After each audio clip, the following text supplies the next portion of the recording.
বাংলাদেশ আওয়ামী লীগ কাঠালিয়া উপজেলা শাখা কমিটিতে ধর্ম বিষয়ক সম্পাদক পদে অন্তর্ভুক্ত হই।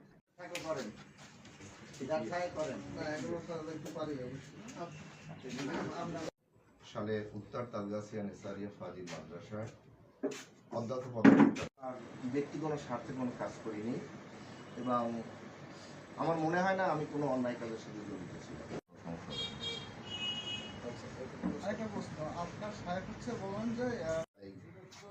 আমি নিম্ন স্বাক্ষরকারী মোহাম্মদ সিদ্দিকুর রহমান সিদ্দিকী, পিতা মনসুর আহমেদ মিয়া।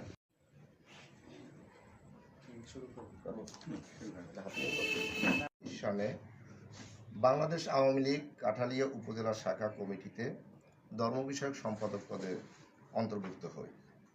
আমি উক্ত দলীয় পদ থেকে স্বেচ্ছায় সজ্ঞানে আজ 19/3/2025 বুধবার পদত্যাগ করিলাম। আমি ভবিষ্যতে আর কোনো রাজনৈতিক দলের সাথে জড়িত হব না। ধন্যবাদ সবাই।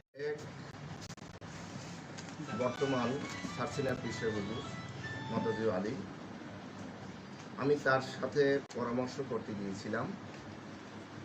সে বলছে যে আমাদের সার্সিনা সিলসিলা রয়েছে সম্পূর্ণ অরাজনৈতিক একটা সংগঠন, আমরা কোনো রাজনৈতিক দলের সাথে সম্পৃক্ত থাকতে পারবো না। আমাদের দল একটাই, সেটা হলো জমিয়তে হিজবুত। এই তার পরামর্শ নিয়েই আমি এই সিদ্ধান্ত নিয়েছি।